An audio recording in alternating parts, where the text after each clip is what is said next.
Dragon fruit halwa பண்ணிருக்கீங்க பாருங்க. ஒரு அமிர்தம் சாப்பிட்டா எப்படி இருக்கு அப்படி ஒரு டேஸ்ட்.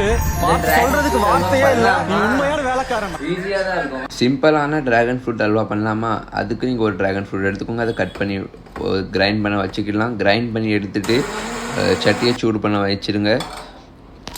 1 டீஸ்பூன் கீ, 5 முந்திரி பருப்பு, இதை நல்லா ஃப்ரை பண்ணி எடுத்துக்கோங்க. ப்ரௌன் ஆன அப்புறம் நம்ம அரைச்சி வச்ச ஜூஸ் அதுக்குள்ள ஊற்றிக்கோங்க.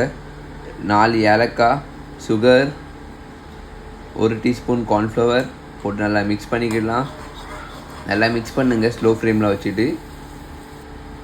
அதில் இன்னொரு டீஸ்பூன் கீ போட்டுட்டு நல்லா மிக்ஸ் பண்ணி எடுத்துக்கலாம். இந்த ஸ்டேஜில் ரெடி ஆகிட்டு நம்ம இப்போ எடுத்து இதுக்கு சாப்பிட்டு பார்க்கலாம். பார்க்க முச்சிலே டெம்டிங்காக இருக்குது, வாய் ஊறுது. அவ்வளோ டேஸ்ட்டாக இருக்கும்னு நினைக்கிறேன். நம்ம சாப்பிட்டுட்டு இதுக்கு ரிவ்யூ சொல்கிறேன்.